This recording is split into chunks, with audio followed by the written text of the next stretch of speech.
மக்களுக்கு எல்லா உண்மையும் தெரியும். மக்கள் எல்லாத்தையும் பார்த்துக்கிட்டு இருக்கிறாங்க. கரூரை சேர்ந்த அந்த மக்கள் அந்த உண்மையெல்லாம் வெளியில் சொல்லும்போது எனக்கு கடவுளே நேரில் வந்து இறங்கி அந்த உண்மைகள்லாம் சொல்கிற மாதிரி எனக்கு தோணுச்சு.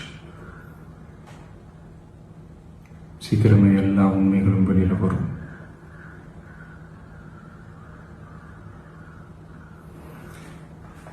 எங்களுக்கு தரப்பட்ட இடத்துல நாங்கள் போய் அந்த ஸ்பாட்டில் நின்று நாங்கள் பேசிட்டு வந்தோம். அதை தாண்டி எந்த தவறும் எங்கள் சைடில் நாங்கள் எதுவுமே செய்யலை. பட் இருந்தாலும் எங்கள் கட்சியை சேர்ந்த நிர்வாகிகள் தோழர்கள் மேலே எஃப்ஐஆர், அது மட்டும் இல்லை சோஷியல் மீடியாவை சேர்ந்த நண்பர்கள் தோழர்கள் அவங்க மேலே எஃப்ஐஆர்லாம் போட்டு இப்போ பிடிச்சிட்டு இருக்கிறாங்க.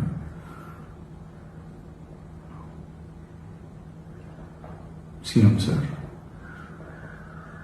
உங்களுக்கு ஏதாவது இந்த பழி வாங்கணும் அப்படின்ற எண்ணம் ஏதாவது இருந்துச்சுன்னா என்ன வேணாலும் பண்ணுங்க. அவங்க மேலே கை வைக்காதீங்க. நான் ஒன்று வீட்டில் இருப்பேன், இல்லை நான் ஆஃபீஸில் இருப்பேன். என்ன வேணாலும் செய்யுங்க. நண்பர்களே, தோழர்களே,